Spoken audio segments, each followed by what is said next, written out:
그러면 복음이 뭔지부터 설명을 드리겠습니다. 복음. 여기에 온 여러분에게 제가 복음을 전합니다. 지금 예수 그리스도의 말씀을 전할 거예요. 그 복음의 내용은 하나님께서 선지자들과 그 말씀으로 약속하셨습니다.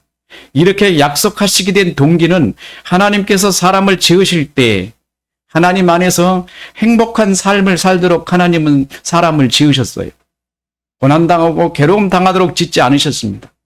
그런데 그 사람이 하나님의 말씀을 불순종하고 사탄의 권세 아래로 가버렸습니다. 그래서 모든 사람들은 인생 전부를 사탄에게 내맡겨버린 것입니다. 그 사탄은 인간에게 아무것도 가르쳐주지 않습니다. 왜? 사탄의 본질이 무기 때문이에요. 아무것도 없어요. 지식이 없어요. 그래서 사탄은 사람에게 뭔가를 가르쳐줘야 되는데 가르쳐줄 지식이 그에게 없어요. 사탄이. 왜? 무기 때문에.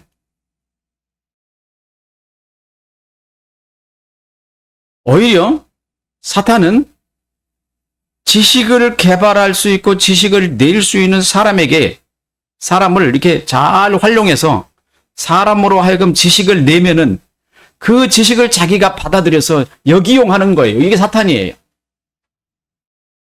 사탄은 항상 여러분이 지식을 내면 그 지식을 역이용해요.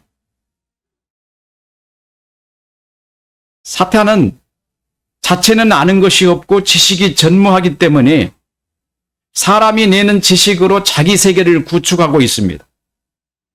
여러분 세계 보세요.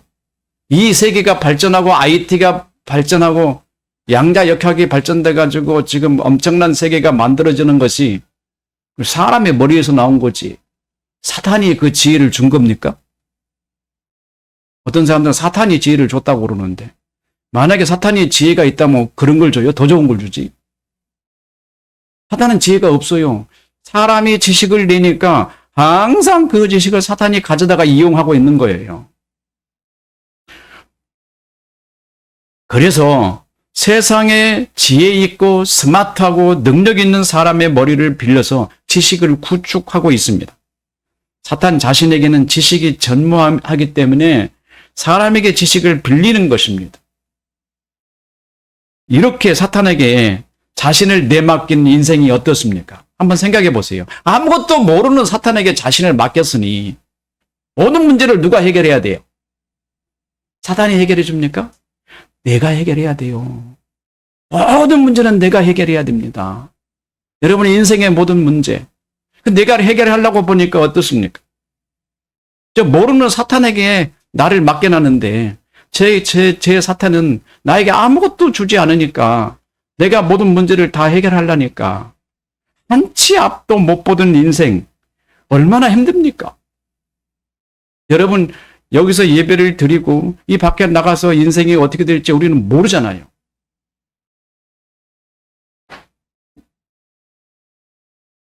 한치 앞에 인생의 길을 전부 사람에게 스스로 맡겼습니다. 사람은 자기 스스로의 앞길을 전혀 알지 못합니다.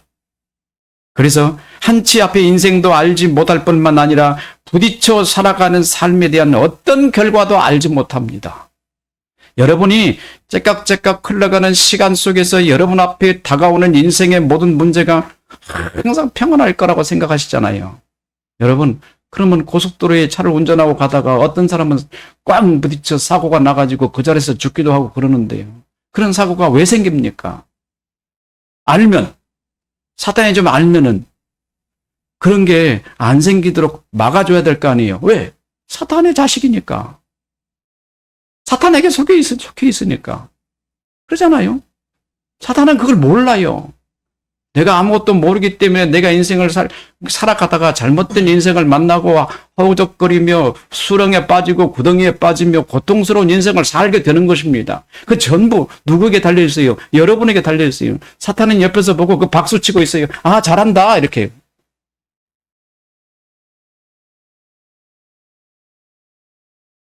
가장 쉽게 이해할 수 있는 것은 이것입니다. 여러분의 건강에 관한 문제입니다. 하나님께서 사람을 지으실 때 사람에게 가장 적절한 음식을 먹고 살도록 지으셨어요. 그리고 사는 날 동안 어떻게 할 것인지 하나님의 형상을 주셔서 모든 것을 하나님의 형상의 지도를 받도록 하셨습니다.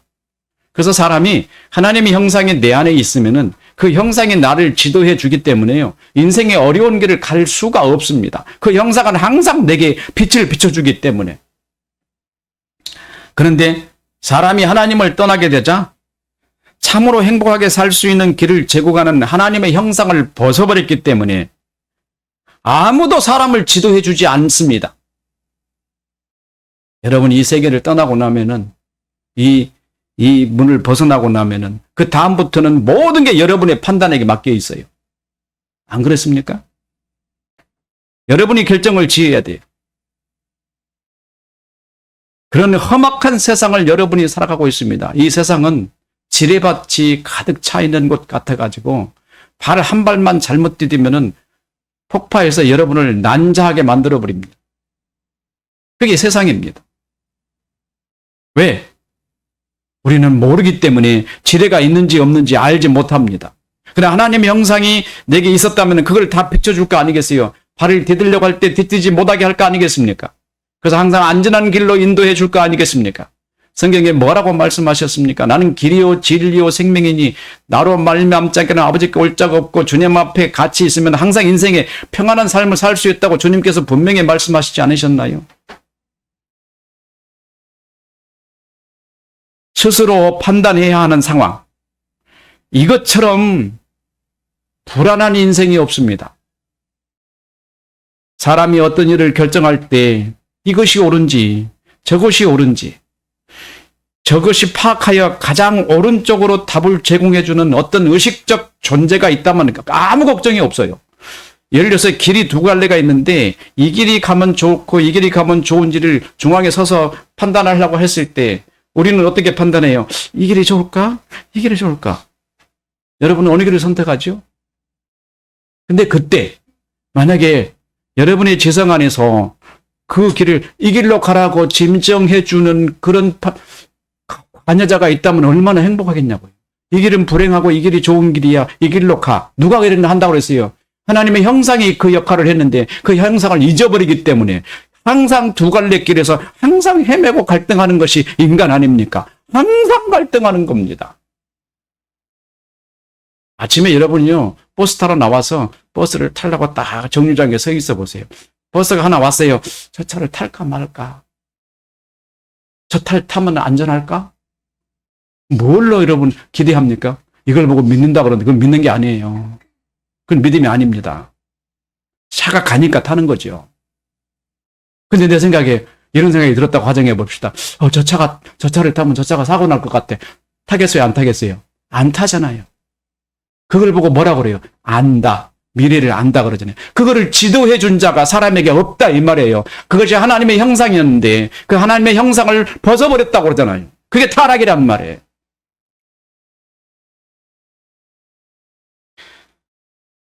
모든 일을 자기 스스로 판단하고 결정해야 하느니 얼마나 어렵습니까? 혼란스러운 상황에 빠지게 되는 것입니다. 실제로 이런 혼란스러운 상황에 사람이 행복하게 사는 데 있어서 결코 있어서 안 되는 일입니다. 그런데 사람의 삶을 이어가는 순간순간은 선택의 연속입니다. 어떤 선택은 여러분을 아주 행복하게 하고 인생을 획기적으로 바꿔주는 행복한 결정인가 하면은 어떤 선택은 여러분을 파멸로 이끌고 가는 무시무시한 선택이 될 수 있습니다. 이 두 길 속에서 어느 것을 선택해야 될지 여러분은 모른다 이 말이에요. 이게 인간이라는 말이에요. 타락한 인간. 근데 항상 인간은 자신 있게 세상을 살아가고 있잖아요. 내가 가는 길이 항상 편안하고 행복할 거야. 이게 오만이고 하나님을 모르는 사람이잖아요. 그래서 하나님이 인간이 그런 환경에 처할 줄 알기 때문에 처음에 사람을 지으실 때 그 속에 하나님의 형상을 집어넣어 주신 거예요. 행복하게 살도록. 어려운 일을 만나지 않도록. 근데 사람이 그거를 벗어버렸던 겁니다. 이런 결정을 모두가 여러분이 하도록 되어 있는데 그 결과에 대한 책임 역시 여러분의 것입니다. 여러분이 결정한 건 여러분이 다 감당해야 돼요. 사탄은 아무것도 해주지 않아요. 원래 걔가 지식이 없기 때문에. 그래서 걔라고 할게요. 아무것도 할 수 없다는 말이에요. 그래서 우리가 잘못되면 박수치고 있는 게 사탄이에요. 타락한 행동을 한번 해보세요. 누가 박수칩니까? 사탄이 박수쳐요. 그래서 우리 선조들은 하나님의 복음을 듣지 못하여 우상에게 절하거나 혹은 신이라고 생각하는 어떤 존재를 가정하여 인생의 길을 바르게 결정하도록 도움을 청하기도 합니다. 그러나 우상이나 혹은 신이라고 생각하는 그런 것들은 참 신이 아니라 사람이 만들어낸 신인 것입니다. 그러므로 사람이 하나님을 떠나지 않았다면 신이 태어나지도 않았고 그 신은 사람이 만들거나 상상해낸 것이기 때문에 사람에게 어떤 일도 해줄 수 없는 것인데 사람들은 그것들에게 빌고 제발 초능력을 발휘해서 내가 지금 결정한 일이 나의 인생에 행복하게 해달라고 빌고 있습니다. 얼마나 어리석습니까? 자기가 만들어 놓고 자기가 조작해 놓고 거기를 상아 안에 올려놓고 거기에 두 손을 모으고 빌고 비나이다 하고 있는 모습 한번 보세요. 가관이죠. 정말로. 인간인 하나님이 그렇게 만들지 않았는데 하나님이 보시고 뭐라고 하시겠어요? 내가 너 그렇게 안 만들었어. 내가 너를 항상 지켜준다고 했잖아. 하나님의 형상을 줬잖아. 근데 왜 나를 떠났어? 하나님이 그렇게 말씀하시지 않나요?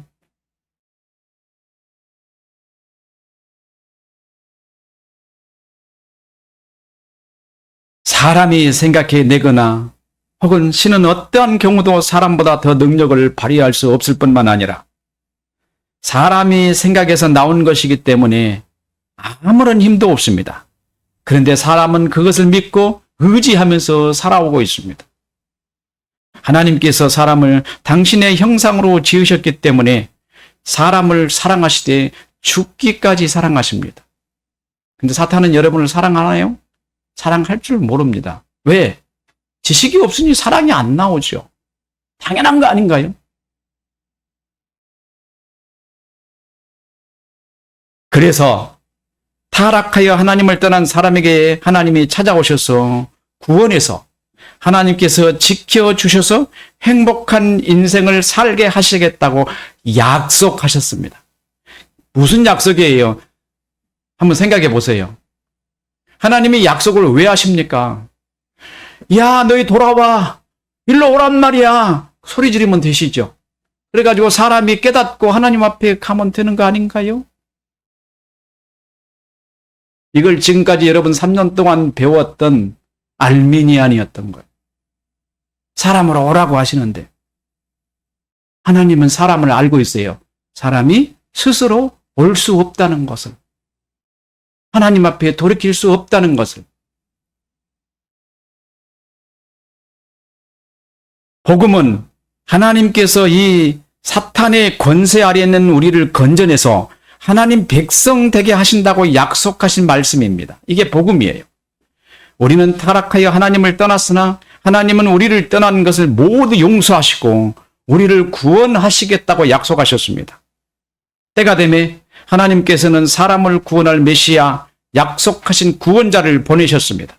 그는 사람의 육정으로 나지 아니하고 보내심을 받으셨으니 동정녀 마리아에게서 태어나셨습니다. 만약 사람의 탄생과 같이 태어나셨다면 그분은 보내심을 받는 사람이 아니라 태어난 사람일 거예요. 그잖아요? 보내심을 받은 사람하고 태어난 사람하고 차이점이에요. 이건 명확하게 구별을 해야 돼요. 보내심을 받지 않았으면 그 사람은 하나님의 사람이 아닙니다.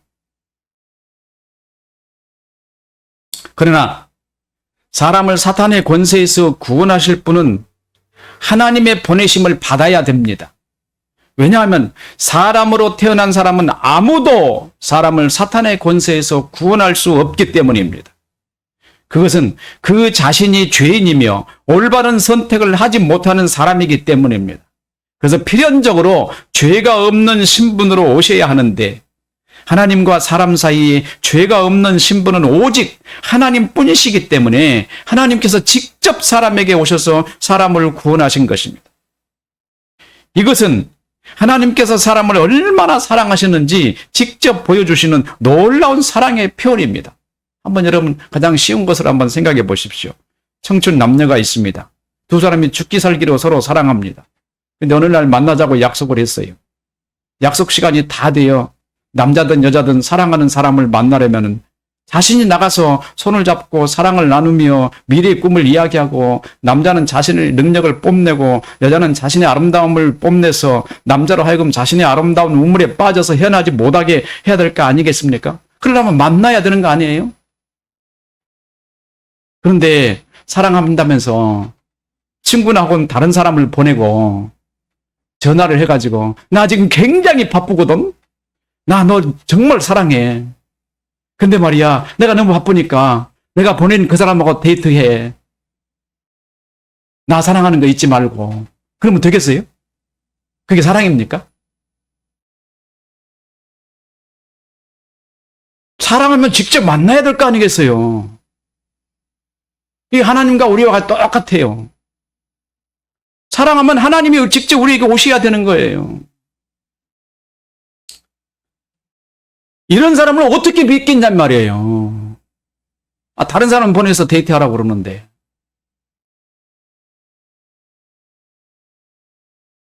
그러나 사람들은 한결같이 믿음을 사람에게 맡겨둡니다. 이 말이 무슨 말이에요? 그 상대 보고 믿어. 내가 널 사랑한 걸 믿으란 말이야. 그리고 둘이 데이트해.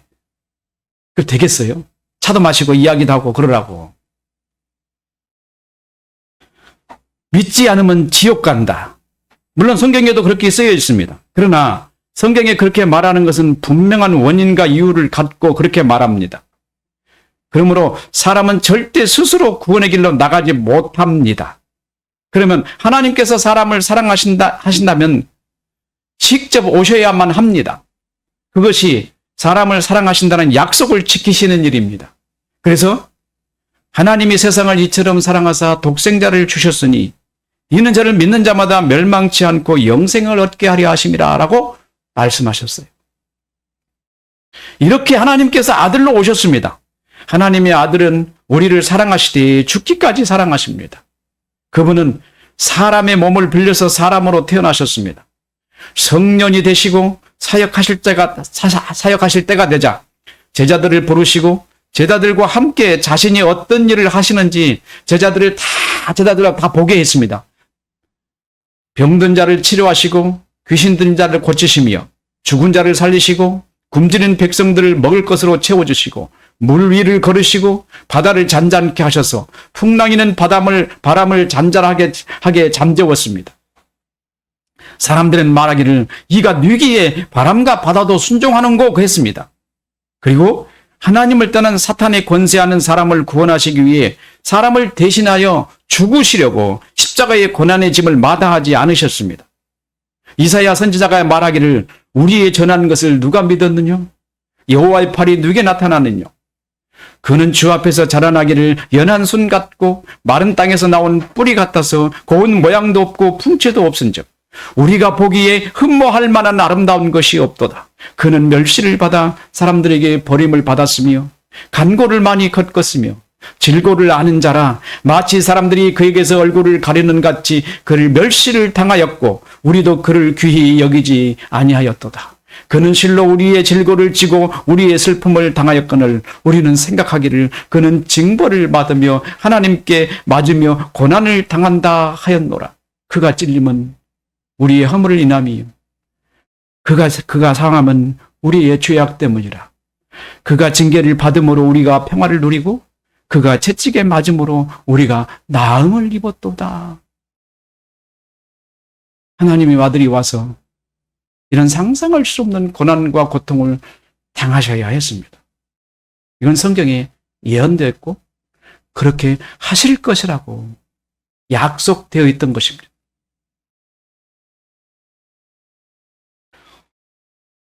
이것은 사람들이 자기 죄값을 대속하기 위해 예수 그리스도를 죄의 주관자에게 내어준 것입니다.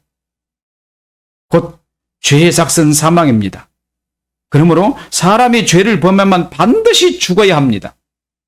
그래서 이 땅에서 사람에게서 태어난 사람은 한 사람도 예외 없이 죄를 벗어날 수 없습니다. 모두가 죄인이고 죄로부터 자유를 얻을 수 없는 것입니다. 예수께서 자신을 우리에게 개개인에게 주셔서 우리더러 자신을 죄에 내어주어 죽게 하라고 하신 것입니다.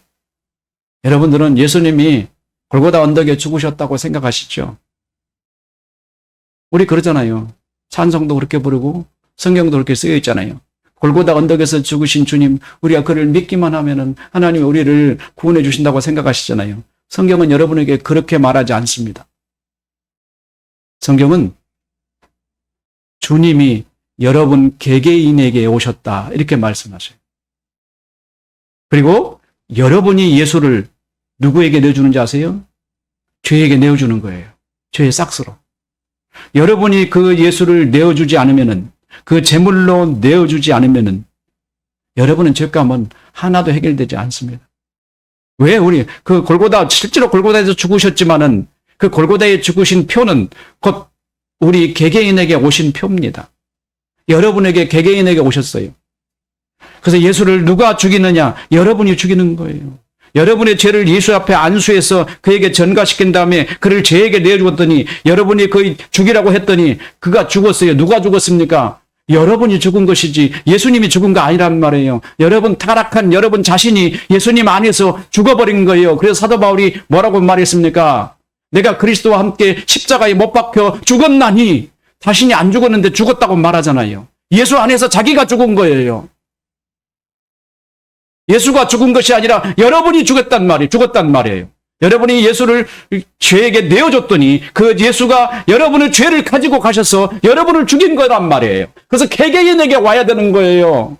골고다 언덕에 있는 게 아니란 말입니다. 여러분 자신에게 예수가 오시지 않으면 여러분 절대 구원 못 받아요. 여러분은 예수 죽인 죄인이에요. 절대 구원받을 수 없는 하나님 앞에 설 수 없는 사람. 하나님이 여러분이 예수를 죽였음에도 불구하고 그를 용서하셔요. 예수께서 죽으시면서 뭐라고 말씀하셨습니까? 아버지여, 저들의 죄를 사하여 주시옵소서. 저들은 자기들이 하는 일을 알지 못하나이다. 이렇게 말씀하셨어요. 내가 저들의 죄를 짊어지고 지금 죽고 있는데 저들은 그것을 알지 못한다고 말했어요. 그러나 여러분들은 그 의미를 조금도 깨닫지 못했습니다. 종교적으로 이해를 했었어요. 정말로 성경이 말하는 그 의미를 조금도 이해하지 않고 종교적 의식으로, 종교적 사고로 이해하고 제사 지내면 되는 걸로 착각하고 있었던 거 아닙니까? 여러분이 직접 예수를 죽인다는 생각은 전혀 해본 적이 없었을 거예요. 오직 죄의 속성으로 인해 하나님의 아들을 미워하는 마음으로 예수를 죽이게 됩니다. 예수 그리스도는 모든 사람에게 자신을 내어주셨지만 사람들의 생각은 하나님의 아들에게 분을 품고 십자가에 못 박아 죽인 것입니다. 예수 그리스도는 하나님의 아들입니다. 그러므로 본질상 죽으실 수가 없습니다. 왜? 생명 자체이시고 생명이시고 하나님의 아들이시기 때문에 죽음 자체가 그에게 적용되지 않는 거 아닙니까? 죽으실 수 없는 범위예요. 근데 그분이 죽기까지 맞으셔야 되고 죽기까지 때려야 되고 죽기까지 고문을 해야 되잖아요. 말도 안 되는 얘기예요. 논리적으로 맞지 않잖아요. 죽을 수 없는 분을 죽기까지 때리고 고문을 당하며 괴롭히고 피를 흘리게 하고 해야 되니 그 얼마나 고통이 심하겠습니까? 안 죽는 사람을 죽이니까. 예수님은 너무너무 고통스러워서 마침내 숨을 내쉬고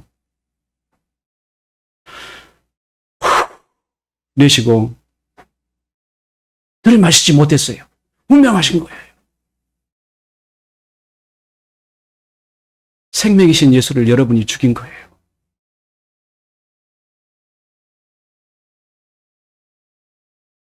더 이상 숨을 내쉴 수 없는 상태가 되었습니다. 그리고 사람들은 그가 죽었다고 판단하고 장사를 지냈습니다. 무덤에 4월 동안 계셨습니다. 아침에 이르러 부활하셔서 제자들에게 나타나셨고 제자들에게 성령을 받고 온 세상을 다니며 아버지와 아들과 성령의 이름으로 세례를 주고 제자를 삼으라고 대사명을 주시고 승천하셨습니다. 그로부터 10일 후에 보혜사 성령이 기도하는 제자들에게 임하셔서 제자들이 알지 못하는 새로운 세계를 열어주시고 그들을 새롭게 하셨는데 이것이 놀라운 그 중생의 사건입니다. 여기까지가 복음입니다.